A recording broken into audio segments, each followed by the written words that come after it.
Baik, untuk algoritma berikutnya yang ketiga adalah exponential search.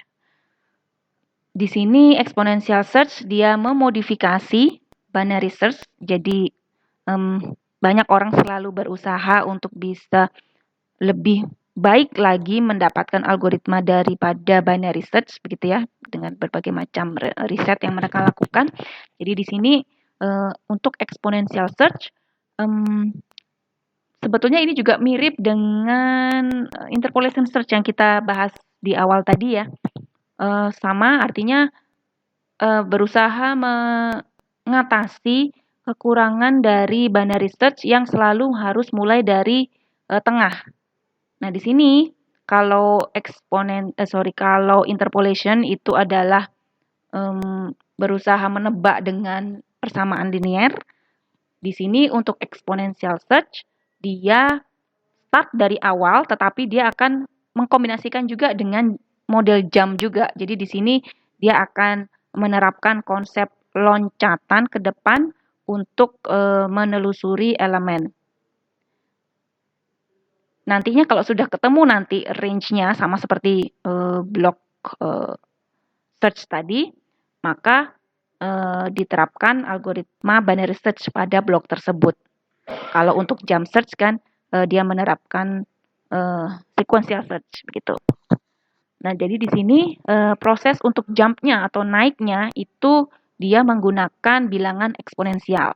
Jadi itu asal muasalnya dari nama exponential search. Jadi dia mencari eksponen pertama bilangan K begitu, di mana nilai 2 pangkat K pada posisi tersebut itu lebih besar dari Q. Jika masih belum, akan semakin tinggi naiknya K ini. Jadi kalau jump itu kan naiknya sudah ditetapkan ya, fix akar N tadi, tetapi kalau eksponensial semakin panjang, semakin lama dia belum ketemu, dia akan loncat semakin tinggi berdasarkan nilai eksponensial tadi. Nantinya dengan cara ini kita akan menemukan range juga ya dalam batasan 2 pangkat K dan 2 pangkat K min 1, di mana dia akan menjadi batas atas dan batas bawah untuk dimasukkan di proses berikutnya di dalam algoritma binary search. Ini contoh visualisasi untuk exponential search. Jadi kita start yang dicari di sini adalah angka 47 ya. Jadi dia start dari indeks ke 1, kemudian karena 1 itu adalah 2 pangkat 0, kemudian dia naik lagi menjadi 2 pangkat 1, yakni posisi ke-2. Nah, ini 2. Kemudian jika tidak ditemukan, naik lagi menjadi 2 pangkat 2, menjadi posisi 4. Nah, seperti itu. Jika 4 juga tidak ditemukan, maka dia akan naik lagi ke 2 pangkat 3, 8. Nah, ketika masuk ke indeks yang lebih tinggi tadi, kalau ternyata elemennya ternyata lebih kecil, berarti pasti dugaannya nilai yang dicari itu ada di belakangnya, kan gitu ya. Jadi antara batas di belakangnya tadi, eksponensialnya tadi, loncatannya, oh diperkecil area pencariannya di situ.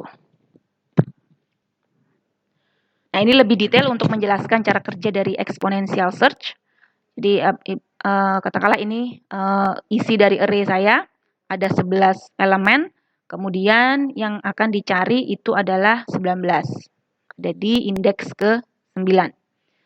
Nah, kita start dengan membandingkan elemen pertama pada array yang berukuran n dengan key. Elemen pertama ini adalah A0 sama dengan 1. Tidak sama dengan key yang kita cari. Maka dari situ kita akan mengambil variabel yang nilainya akan naik secara eksponensial. Yakni I kita mulai dari 1. Karena tadi 2 pangkat 0 adalah 1. Berarti kita sekarang memeriksa A pada posisi ke-1. 3 ketemunya di sini ya. Ternyata 3 juga masih tidak sama dengan 19. Maka kita akan naikkan sekarang nilai I itu menjadi 2. Jadi 2 pangkat 1 ya. Jadi bilangan sebelumnya langsung lagi dikalikan 2, itu menjadi eksponensialnya. Berarti tadi 1 dikali 2, 2. Maka sekarang saya akan perlu memeriksa pada posisi kedua. Kalau ternyata di posisi kedua juga belum ditemukan, nanti naik ke posisi 4. Naik lagi ke posisi 8. Naik lagi ke posisi 16 dan seterusnya sebanyak jumlah data yang tersimpan di dalam array.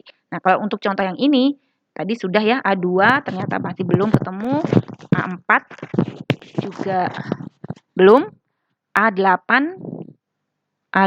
di sini 17 juga belum ya, belum mencapai 19. Kemudian A16 kan dari 8 didobelkan lagi jadi 16. Ternyata indeks out of range karena tidak ada di sini indeks 16. Maka berarti ini adalah kita akan mempersempit area pencarian di sebelum pangkat eksponensial yang sebelumnya tadi. Jadi antara A8 sampai dengan posisi terakhir.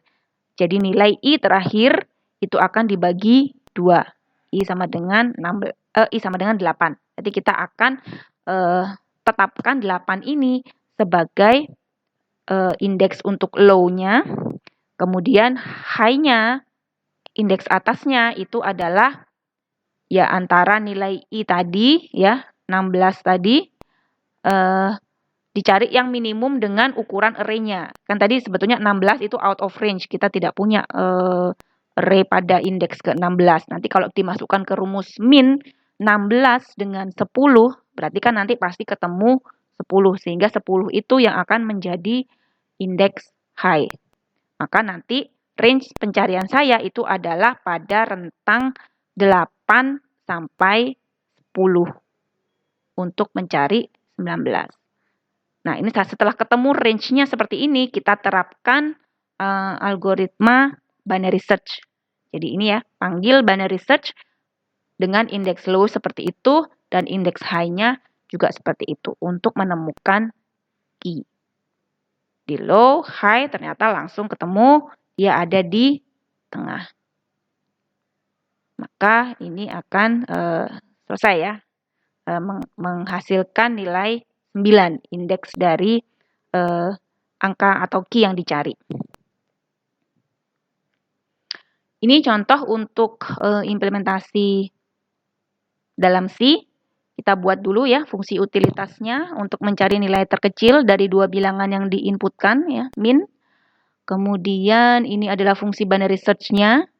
Seperti biasa binary search yang minggu lalu sudah kita lihat, masukkan ke sini untuk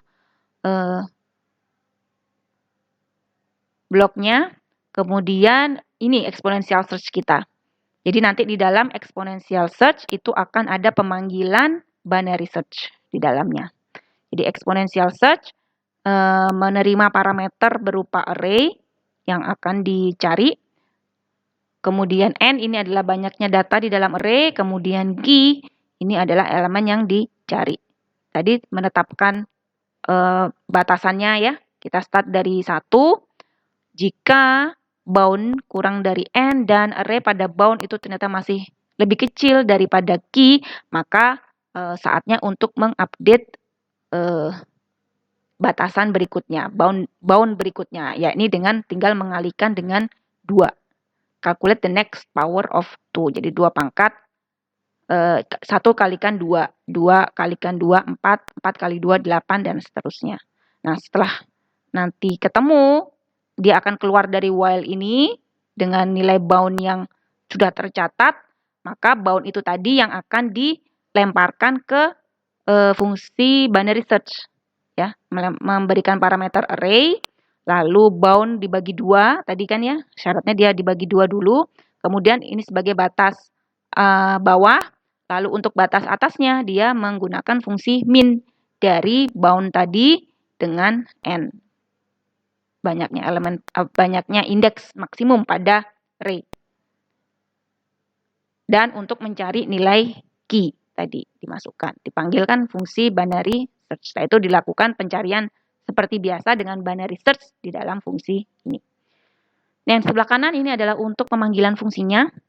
Array biasa ya, terdiri dari 6 elemen, kemudian ingin mencari angka 9.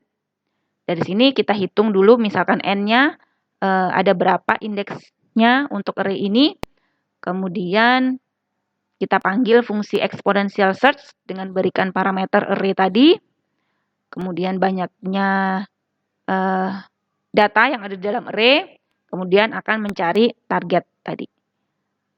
Kembalian dari fungsi exponential search ini adalah indeks dari elemen yang dicari. Kalau indeksnya tidak sama dengan min 1, berarti elemennya ada.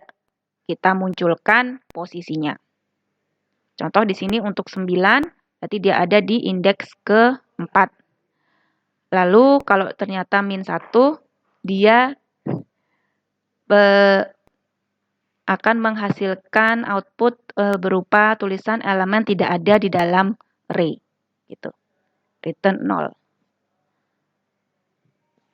Nah, ini tadi contoh untuk yang angka 9 ya, dia ada ditemukan di indeks ke-4.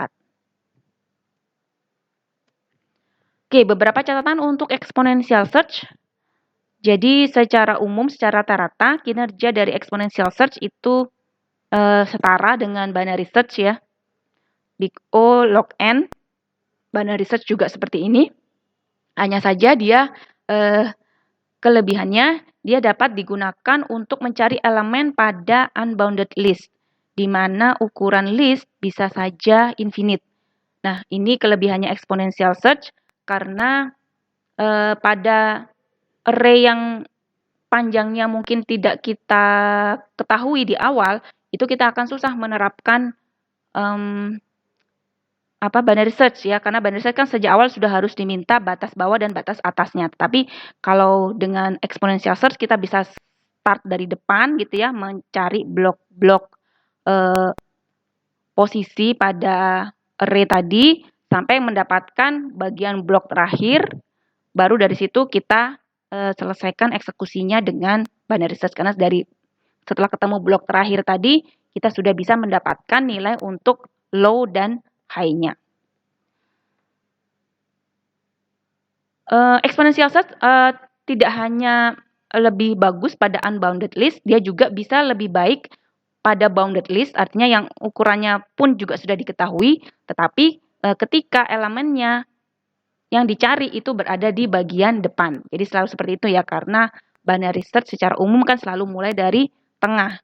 Kalau elemen yang dicari ternyata ada di bagian depan, ya dia akan butuh waktu cukup lama untuk bisa mundur sampai ke depan. Sedangkan kalau kita start dengan exponential search, maka dia akan dapat ditemukan di mungkin beberapa iterasi awal saja ya. Tidak perlu harus selalu mulai dari tengah. Gitu. Baik, hari ini kita sudah menyelesaikan 3 algoritma. Nanti diskusi lebih lanjut bisa melalui forum WA di saat kuliah. Terima kasih. Wassalamualaikum warahmatullahi wabarakatuh.